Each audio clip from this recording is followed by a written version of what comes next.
Have you been running at 1,000 miles per hour, but really not going anywhere? And you're wanting to step back and reevaluate what's important for your business and what's not, and not really sure how to get started or what to do? If so, then this episode is for you. Today, I sit down with Athena Brownson out of Boulder, Colorado, who steps back and really unpacks how she was able to break down the unimportant and the very important aspects of her business, really channel her mindset and focus on those things to grow her business. So before we get started, if you find value in content like this, go ahead and hit that subscribe button now. And as always, I'm your referral partner out of San Francisco, Sean Conkler. Athena, thanks for joining me. Hello, so happy to be here. Thanks for having me. I'm excited to have you back. And I'm sorry about the first time. I think that it's just another great opportunity for us to chat about all things real estate and life. So you don't have anything to be sorry about. I'm grateful to be here. I appreciate that. To give everybody some context, we tried recording. For some reason, this platform kept kicking us off and rebooting, and all this craziness kept happening. And again, I genuinely, authentically appreciate you just rolling with it and being a good sport, which I think says volumes. You're a pretty fun guy. I mean, come on. It was absolutely nothing. We'll just call it practice. It was practice.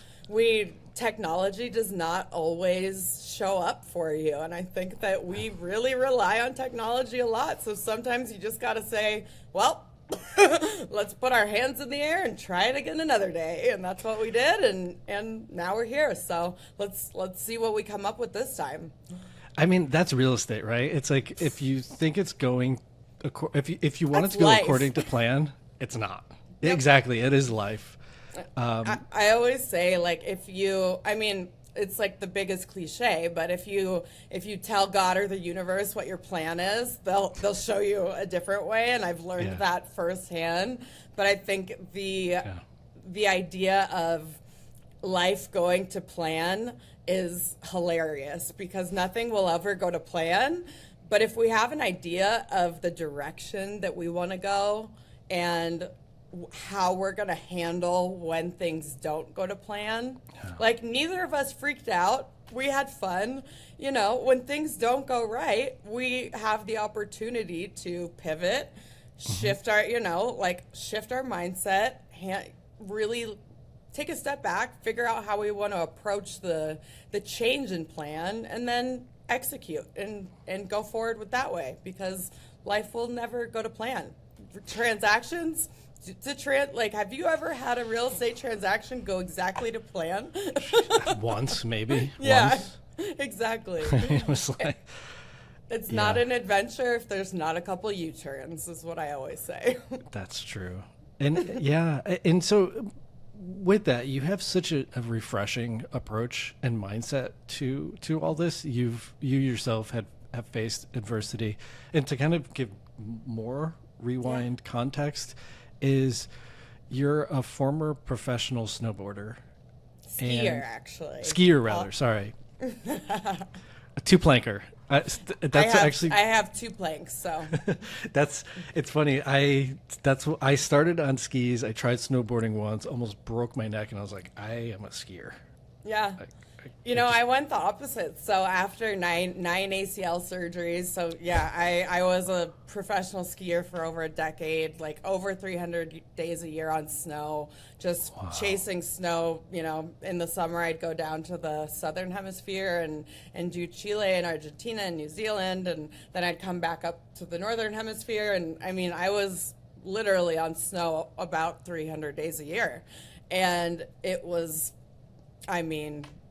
the best, most amazing days of my life, but also I believe that's what has really, really taught me how to kind of power through adversity and how to kind of just put your head down and grind. But I always say it's the best business school that I ever went to was having good ski coaches, because there was no excuses. There was discipline, accountability, and showing up.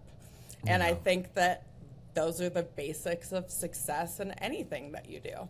And we just overcomplicate it, as you and I kind of mentioned prior to starting the podcast. We, as realtors and humans, like to just overcomplicate things as much as possible instead of sticking to the basics and doing them extremely well.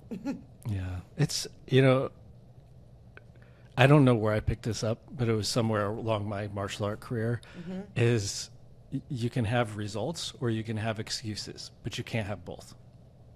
That's good. it's Man, like, I want to write that on my wall right now. I mean, you just, it's, you know, and you can't overcomplicate it. You just have to figure out what are the things you actually need in this moment and go for those. It's funny. I was joking with my editor. I said it on another podcast, and then he's like, dude, you should write this into a book. But I said, just suck 1% less. That's if you do that every day. Yeah. Instead of Atomic Habits, just be 1% better every day. You're like, suck less by 1% every day. I love that. Well, and I mean, it's obviously like flippant and joking, but Bruce Lee said that essentially you want to hack away what's not essential. And it's the same with our business, is if you chip away the 1% time suck every day, good. Or that thing that you know you just shouldn't be doing, but you just incessantly keep wanting to do it for one insane reason or another. But if you just take that away, you gain 1%. That's that's also going on the wall. So thank you. Hack away the it's so true because, you know, in our lives, not just in business, as very driven brokers, but in life, there is so, especially now with our access to information, our access to opportunity and technology, and there's so many routes that you can go that it almost can be paralyzing. And we get too caught up in trying to do too many things. And I think that's honestly where real estate, at least from when you're a young agent, I think that's where real estate gets it wrong, is showing like a one-size-fits-all model of you need to be making, 100 cold calls a day, and you need to be meeting with business. Like there's like this preconceived list that I think a lot of coaching programs and mentors have created. But I found from a young, as a young broker, that when I was doing activities that did not feel authentic to me, that did not align with what I really enjoyed doing, then I was creating, I was making excuses not to do those things. I was doing those activities like cold calling and non-authentically, and they were items that were not going to be something that I wanted to be consistent with. Yeah. So when I talk to younger brokers or anyone that's just looking for a little bit of inspiration, I say take a step back and look at what you love in life, what your strengths are, what do you hate doing, and then create a system of the basics. Take it to, do you love interacting with people and building relationships? Okay, great. Make sure you're doing maybe like 3 or 5 lunch meetings a week or coffees. Make sure you're hosting an event once a month. Get that face time. Don't waste your time just calling 100 people that are going to hang up on you unless that's your thing. But it's find what's authentic to you and be consistent to it. Amen. Period. I think there's so many layers to our business that we get this weird, and I've talked about this before, we get so much pressure of do these key metrics, and then once you hit this, then you should build a team, and then you should do this. Exactly. And it's but do you want to? What do you want to do? Do you actually find joy in that? Maybe you don't. Exactly. I've never been someone that wants to have a mega team. That's never been my MO. I want to have and I do have a small team of the most incredible human beings that I could ever wish to do life with and to work with. Like the fact that I get to work with these people is such a gift. But it's, yeah, there is kind of a trajectory that we have, you know, we get kind of set on the train tracks. And when you're on them, it's hard not to want to keep growing to the next thing and to the next thing. But what you just said, like, is that what you really want? And I think that's something that, you know, needs to be evaluated.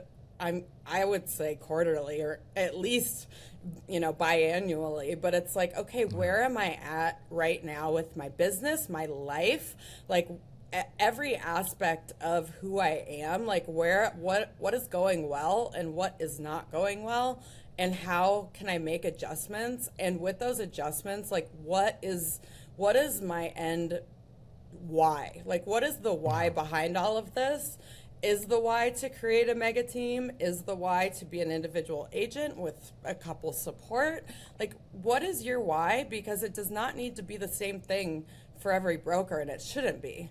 You know, we should all be authentic to what works for us, because that's the way that we're going to be best serving our consumers and like creating those lifelong relationships. Because if you're not acting from a place of true authenticity, I think A, burnout comes a lot easier, and B, like client retention and referrals will decrease dramatically. Because as much as they say fake it till you make it, which I completely get and do often, it's sometimes you just got to show up and put a smile on your face. But the more that you can show up as your authentic, true self and create a really solid, transparent relationship with your clients, the more that they're going to trust you, because you are helping them through one of the biggest transactions of their life, and trust is everything. And if someone is not being authentic, it comes off. You can tell. It doesn't feel good. It feels transactional.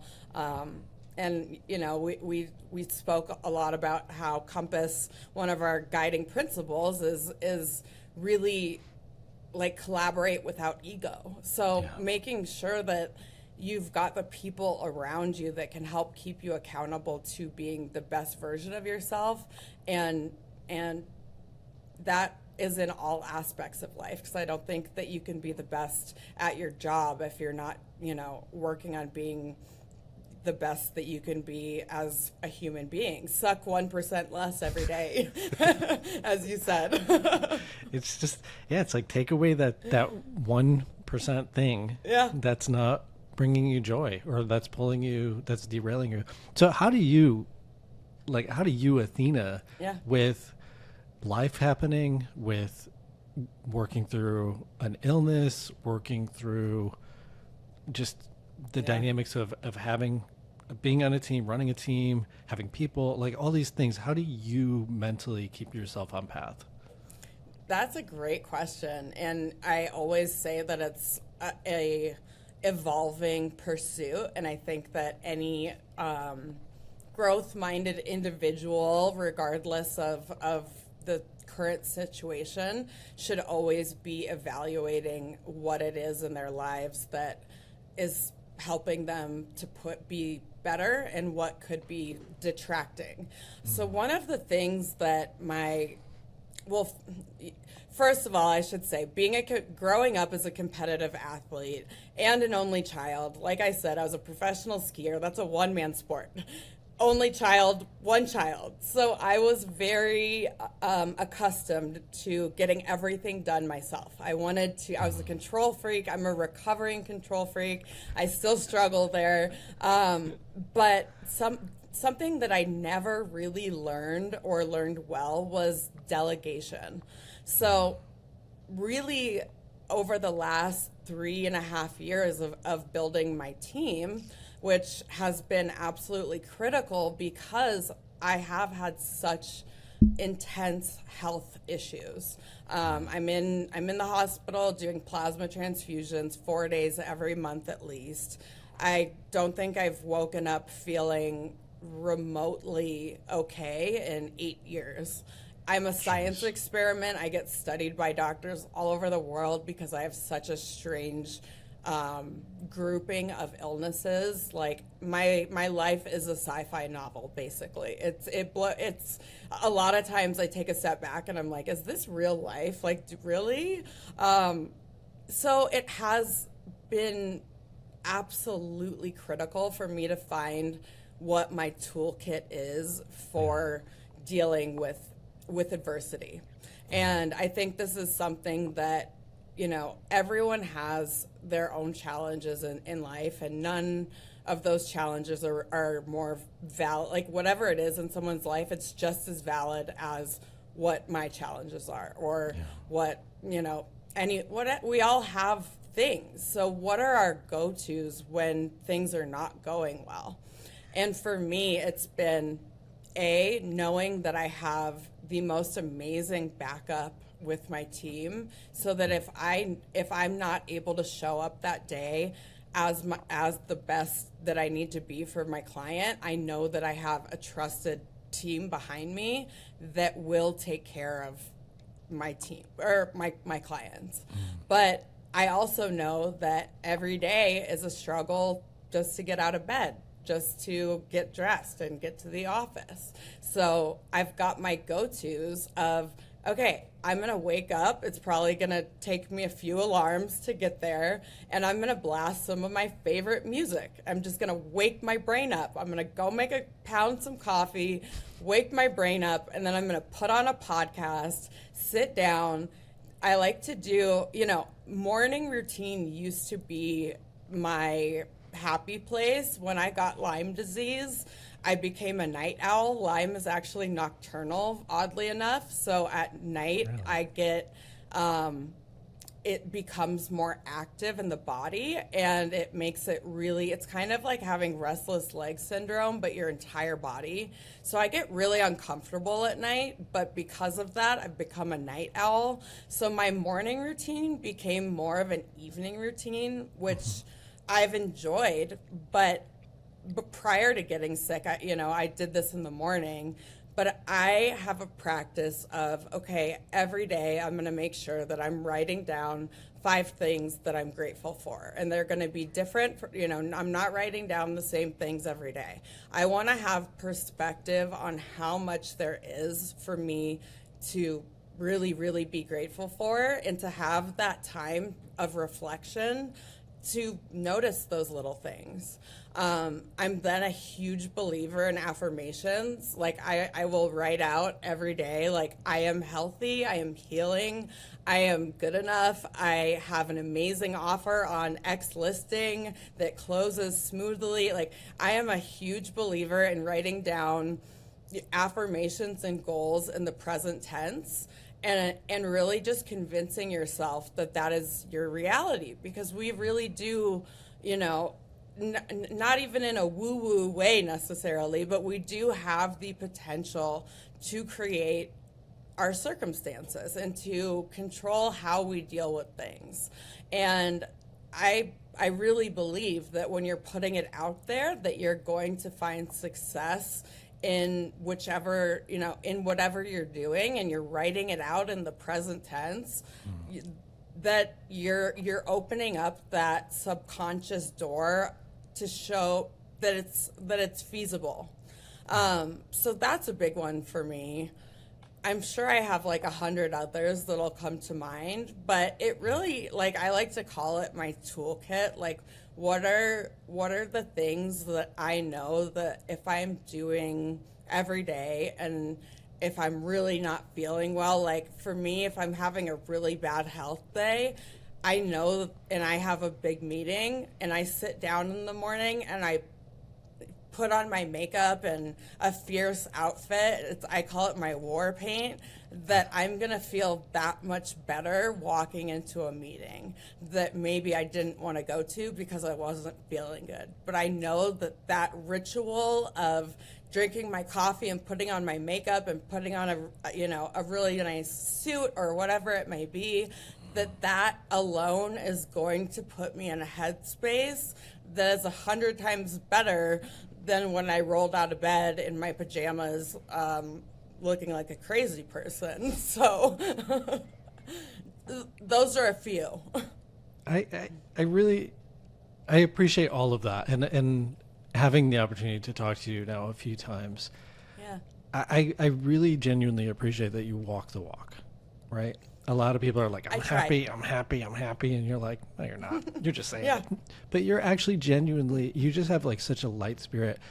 But I mean, we were joking about it earlier. It's like if you have a plan, tell God, and it's like, we'll see. And it's like, clearly the universe was like, well, you're going to learn to delegate one way or another. So oh my gosh. Here you go. I always say, like, I wouldn't wish this on anyone, but I know for a fact that the things I am learning about myself and the good, the bad, and the ugly, because this is, like, by no means have I figured out how to deal with, almost loss. Like, I really did lose a huge portion of who I was, and I had to really take a step back and evaluate my identity and like what I was attributing to my identity, because it was so wrapped up with performance. And obviously that's a huge aspect of real estate, is performing, but it more so I think first of all, anytime we're dealing with something, I do believe that we live a little bit in a culture of toxic positivity where it's like, don't give yourself the time to mourn it. Like, just think positively and keep moving. And I disagree with that. I think it's important to give yourself the time and the space, no matter what it is that you're going through, to reflect and give yourself a moment to really to just be, and to sit in that, and to be sad or to be angry or whatever it may be. But I think the key there is to not let yourself get stuck. And what are those what are the things in your life that are going to help you to not be stuck? And for me, it really is like leaning on my support system. Like, when I'm going through a really rough round of treatments, I know that I can call a good group of friends, and might not be able to leave the house at night. Like, my social life went out the window. But I've learned that if I can have a couple people over and play Monopoly or play Cards Against Humanity, that it's going to take me from, crying all day to laughing uncontrollably. So finding really what one of my mentors from the time I just started in real estate, he said, Athena, again, once, we're human, we overcomplicate things. He said, instead of thinking about, every activity you do in your life, every interaction that you have, do the heavy and light test. So when you sit down and you think about what activity you're about to do, or who you're about to meet with, or, how many cold calls you're about to make, does that make you feel heavier or lighter? Okay, if it's something that makes you feel heavier, that's probably something that you should be eliminating from your life. Now, that's not to say that everything's supposed to be like rainbows and sunshine. Like, obviously we have to put in a lot of work and a lot of discipline, but we should be putting that energy into the things that make us feel lighter. There's enough heavy things in the world already that if we can really figure out what makes our days feel light and makes us inspired and motivated and excited to learn more about how we can better serve our clients, how we can take care of ourselves better. Like if we're creating our basics, our routines based in what brings us levity instead of what's dragging us down. It's such a simple way to evaluate the activities in your life, and maybe it's what is that 1% every day, that's you need to get rid of. And you can look at your day and maybe do a time study. I do time studies all the time just to say, what am I doing every hour? And what's my green time? What activities should I be delegating? But also, like, what activities in there make me feel good? What are light and what are heavy? And if I can get rid of the heavy, then I'm probably going to be 1% better at least every day. So I think that's a simple thing that everyone could do in their lives, every aspect of life and business, to evaluate what activities you should be doing and what you should be getting rid of. That's a really good, simple one. Right? Yeah. Simple? Yeah. I think about it. I mean, he taught me that 10 years ago, and it's something that I still think about almost daily. And it's, okay, obviously not everything that we're going to do is going to be light and fluffy and great. But if we can be at least structuring our goals and what we would like to be achieving, then we know what's light, we know what's heavy, and some of the things that we have to do are, not always fun, but we'll get through it because the majority of our day is maybe like 80-20 rule. 80% is activities that make you feel light. 20% might not. Or is that something that you can delegate out? Like we all have. This is another thing that I learned big time being an athlete. Like I wanted to get everything done myself, and taking away the ego portion of wanting to control every single thing, part of my business, everything I was doing. I don't think that I would have learned to let go a little bit and to delegate and to trust my team had I not gotten sick, and I had to. Interesting. Because we all have our strengths and our weaknesses, and it's actually doing ourselves a disfavor. It's doing our team, our consumers, when we're trying to get everything done ourselves that we're not necessarily the best at. I can go a laundry list of things that I am not an expert at, but that my team is. And by taking those items off my plate that they love doing, it's empowering the people around you to do the activities and be the best that they can possibly be at what they enjoy. And it's allowing you to focus on the activities that you're really good at and that you consider your strengths, and that you are, quite frankly, are your green hours. Is that for me? Like, I love humans, so being able to make sure that I have my schedule dialed in so that I am getting face-to-face time with past clients, with anyone that I can possibly just really create authentic relationship with. That is my happy place. Like speaking with amazing agents and creating, being able to connect and learn and grow from, that is so fulfilling to me.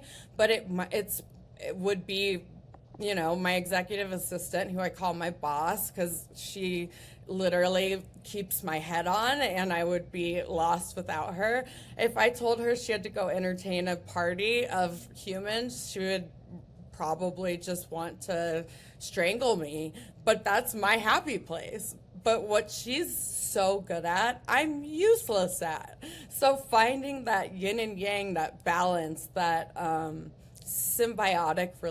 symbiotic relationships, so that you can focus on what your realm is, where you're going to be your best, and what's going to inspire you to grow and not burn out. Because I think burnout comes really quickly when you're trying to do everything, and that half of those activities are things that you hate. like that is not a fulfilling way to do business. It's going to show to your consumer, and it's most likely going to burn you out a lot faster than if you're figuring out, these are my strengths, these are my weaknesses. How can I delegate out my weaknesses to someone that absolutely loves doing these activities so that together we can provide the best experience? Yeah, and that's in having this opportunity to talk to all of these amazing agents across the entire U.S. in digging in and understanding and learning their businesses. From what I've heard and from my own experience, the biggest mistake you can make is hiring somebody like you. You want to hire the 100% opposite. I learned that the hard way. We all did at some point. It's like the best teacher is life, and make a massive mistake, and you'll get that lesson quick, hopefully. Yeah. But if, to your point, It's if you find that person who just loves and gets jazzed and their light is your heavy, that's the match. But even within that is you have to trust, and this is the hard part, I know, because I'm a recovering control freak also, is trusting that you've hired somebody who is smart, intelligent, caring, compassionate, and they will do the best job. Yeah. And that so they're going to show up as all of those things. And it really is a relinquishing of control. Totally is. It's been such a learning curve. It is. But it's probably the best gift that being sick has taught me is really taking away the ego and being like, okay, I am not the best at everything. Like, believe it or not, as an athlete, you're kind of trained, we're both former athletes, that you need to be the best in every arena. Like, there is no room for mediocrity, and I believe that completely. Like, mediocrity is kind of my greatest fear almost. Like, you never want to go into anything that you feel you can only do somewhat well. Like, that is not the space you want to be in. You want to be the best at what you're doing, but taking away the ego and saying, I can't be the best at everything. I can't. But there is someone out there that is going to complement my weaknesses as their strengths. Like, that is the type of partnership, relationship, friendships, anything in life. Like, those are how, I was just sitting down to write what I call a letter of the heart, which is kind of a personal update that I send my sphere quarterly. So you'll get this next one. But it goes through what life has been teaching me over that quarter. And it's as opposed to, my mailers that they're getting and all of the real estate. This is purely personal, because the goal is to literally help people continue to build relationship with me and to be transparent and to discuss, what I've been struggling with and how I'm finding solutions for it. And I guess the topic of this is that we'll go farther together than by ourselves, and we're better together than we are by ourselves.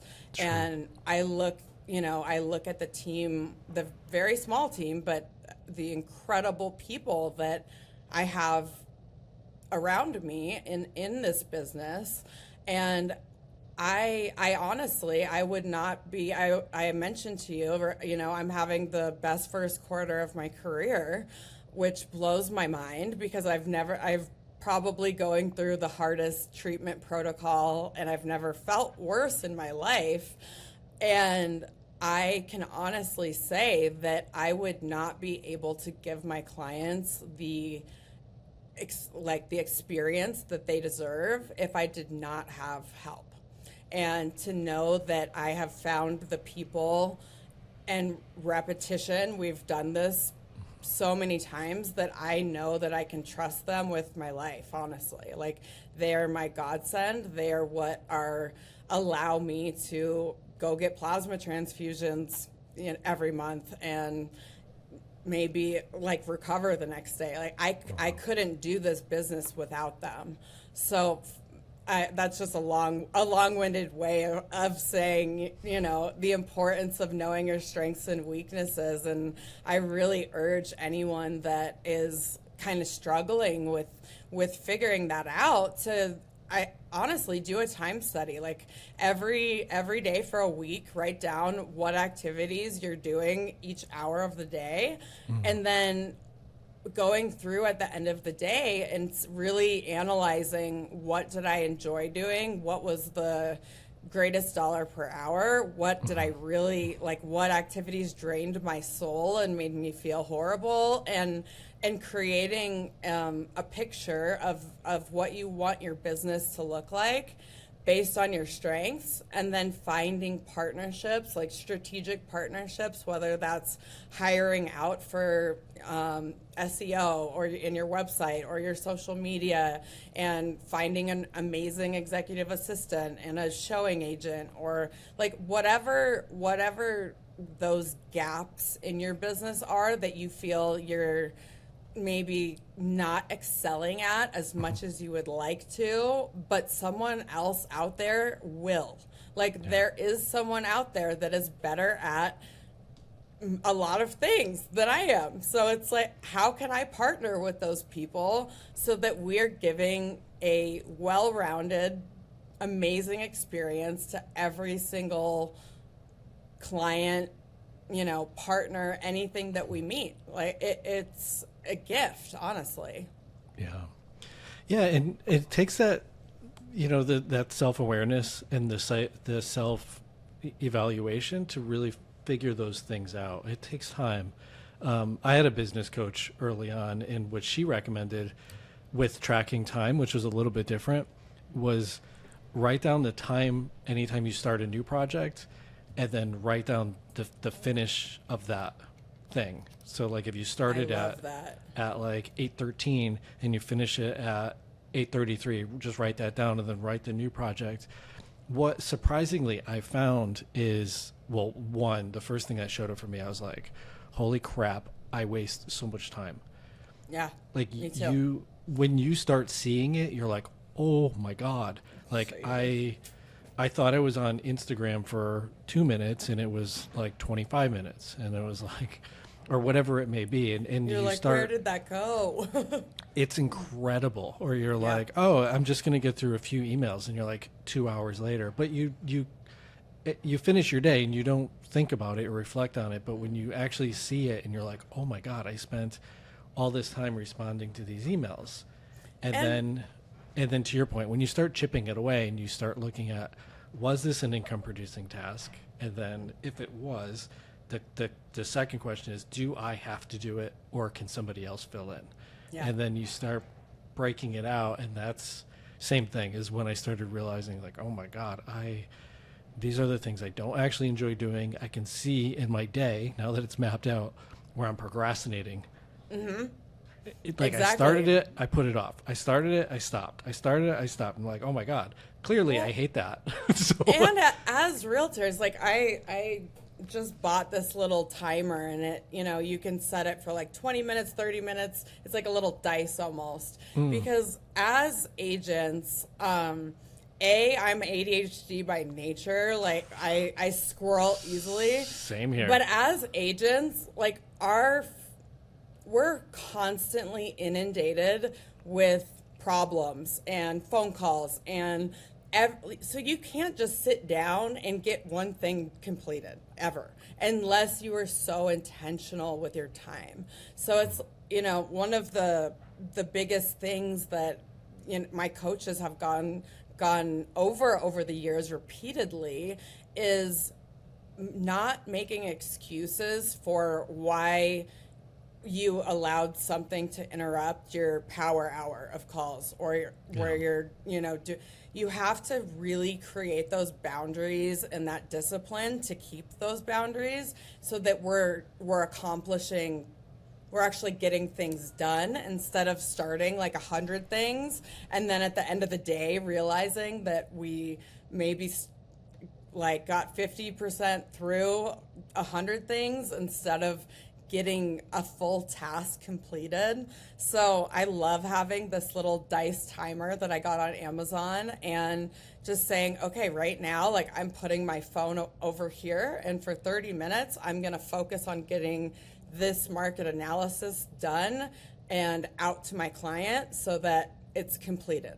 I can check it off the list. You know, I'm a huge supporter or proponent of writing down your top 3 must-dos for the day. Yeah. So until you know, really understanding that those are non-negotiables, these are the things that I have to get done that day so that I cannot let procrastination throw me off track and that I can't, you know, obviously there's certain circumstances where you'll have to pick up a phone call if it's crazy important, but being really, really diligent about being accountable to your schedule and your time, because our time is valuable and it's so easy to procrastinate, that if we can say, look, I'm giving myself this amount of time to accomplish this activity, then we're going to get it done. Whereas if we have an open-ended timeline of, oh, I'll get this done today, it's one of my goals,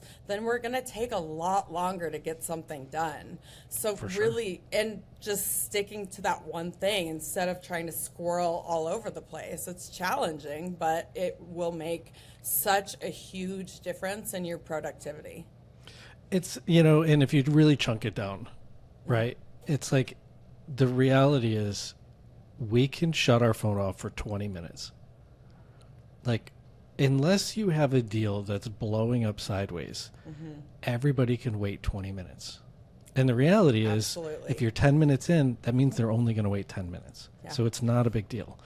I dated a brain surgeon for a long time, and he always, I'd be stressing out about something or, you know, not getting back to a client fast enough, and he'd go, Athena, is anyone going to die today? And I was like, you know what? That's not fair.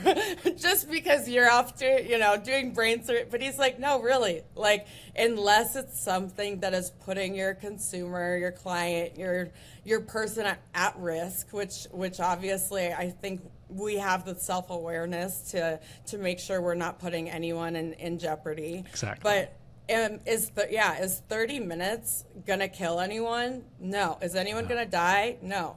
Now, in a profession like brain surgery, could that?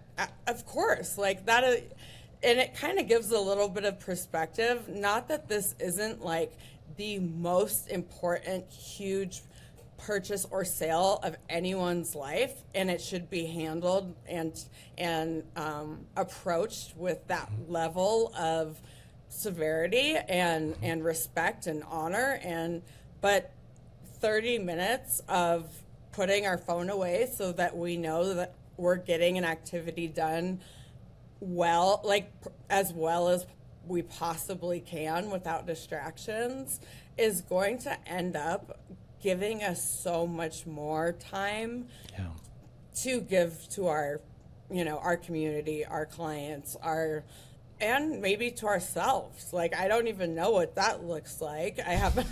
I'm like, I just end up, I love this job so much, which is such a blessing that I end up working until the wee hours of the evening. But it really, you know, I think it all comes down to intentionality and being really intentional with our time. And that's hard. Yeah. And I you know, in thinking about it and in unpacking it now in my brain as you're sharing that, if you, the agent, are listening to this and you're the one who's getting anxiety thinking, oh, I can't walk away for 20 minutes, you are the one who should. Yeah. It's the one who's like, you know what? I don't have that problem at all. Me. It's probably, if you don't have that problem at all, it's probably because you're not that attentive, and that's a bigger problem. But if you're the one who's like, the control freak, which 90% of the agents out there are, it's, you really need it's a constant struggle. 100%. And it's, I mean, and there's also been a ton of studies. The multitasking thing is a complete illusion. It doesn't exist. Your brain can do one thing at a time. And Maybe. Yeah. Maybe it can do one thing at a time. And even that, I'm on the struggle bus. Exactly. It's like I'm just, and it's like I'm still like, my brain is like a popcorn machine, like thinking about 50 other things, and I'm like, no, let's just finish this one silly task right now. Same. It's hard. Something that I'll email it to you, but a template that. Two templates that have really, I got them off Etsy, and they've been super valuable for my like ADHD brain. And one is called a priority matrix, and the first, the top left is must do items. So those are, and I like to do this the night before. So first I'll do a brain dump of everything that is stuck in my brain from the day that maybe I didn't accomplish or that just came to mind. So I write out a list of a brain dump, and I send it to my assistant, and I'm like, just so we're all on the same page, like these are the things that are, still have loose ends that we need to wrap up. Mm-hmm. And then I go over to my priority matrix and I say, okay, what are a realistic amount of activities that I can get done the next day? So, and what are the non-negotiable must-do items? So writing down, 3 or 4 activities that are absolute must-dos. And then you go to the top right and it's should do. So these are the things that I should do if I have time, but is anyone going to die if I don't get those things done tomorrow? No. But I should get them done timely. And then what do I want to do is in the bottom left. So that usually, can bring in more of, I want to make sure that I'm getting into the gym, 2 or 3 times a week, and that I'm conscious of connecting maybe socially with people. Like, what do I want to do? It's rare that we ask ourselves that. And then the bottom right is, okay, now what items do I need to reevaluate? Like, what are the things that I have potentially overcommitted myself to that are not bringing me joy and bringing me down, that can be delegated? Like, what items do I need to reevaluate if that's something that I should be spending my time on? And those 2 simple templates of like, okay, this is my brain dump of everything at the end of the day that is going to keep me up at night if I don't get it written down and in one place so that I don't forget about it, but then organizing it in a structure that makes it a lot more clear as to what my priorities are for that next day. And it allows that structure that I think we need. Like I before I got sick, I was an amazing planner. I was very structured. I was very, very regimented. And when you are dealing with chronic illness where you never know how you're going to feel and you never know what you're going to be capable of, honestly, it makes it a lot more difficult to have and I think in real estate in general, I think it's difficult to have structure because every day there's different fires that are starting, and that our lives change very quickly.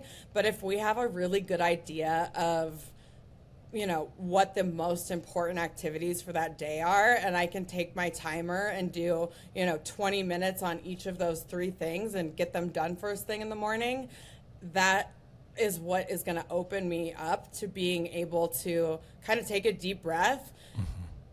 You got those things out of the way. Okay, now what else can I accomplish that's just going to make the day that much better? Yeah. Well, and it's, to your point, if it's just 3 things. Yeah. Right? If you have to write an offer, if you have to go do a showing, if you have this other, it's only 3 things. Yeah. And so you've given yourself, let's say, a good 6 other hours to do these other activities. And so I love that. Please send me the matrix. I want to look at it. I think it's a really simple way to do it. One of the things you reminded me of, I had a trainer years ago who said, and this was just really inspiring to me, is cancel your workout the day before. Like, don't decide the day of based on your mood.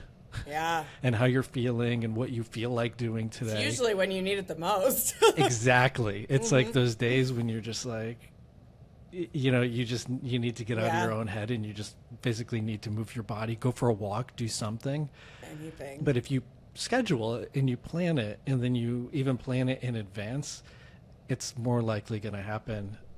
It's years ago I wrote a book on the Insider's Guide to Home Buying, and I've had agents ask me, they're like, well, how'd you find the time to write a book? I'm like, well, I didn't sit down and write a book. Like, I sat down for, to your point, like 30 minutes, and I would just write. And then I would sit down again tomorrow and write for 30 minutes, and then 30 minutes again. And those 30 minutes accumulate, and then it becomes days and weeks and weeks, and you know, these Consistency. It's just consistency and figuring out, you know, where's the ship going, and what are the how are you going to steer those rudders? What do you need to put in, and do you need to do it? Can somebody else support? And where are the areas that are outside of your expertise or joy? And find somebody to fill those gaps.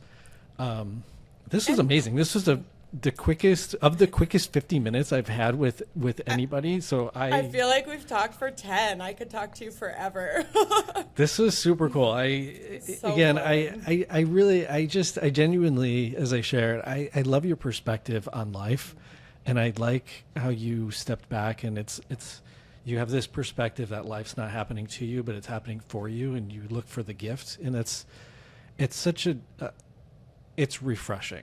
And I hope people see that and adopt it in their lives as well. So thank you. Yeah, no, thank you. And I feel the same. It's like, it's so fun to, you know, be able to connect with amazing humans. Like the fact that we have the ability to do this is such a gift, and it's, you know, it creates impact. So thank you for creating a platform that we can, even if we're helping someone get 1% better each day, then that's, like, you know, all we could ask for. Suck 1% less. That's it. Exactly. I like that. Suck 1% less every day. You should write a book called all about that. It'll just be Atomic Habits, like, on its head. Like the flippant version of Sean's sarcastic approach to life. I love it. I would read it over and over again. I would get the audiobook. You would definitely have to narrate it. Like, I see it in your future. I love it.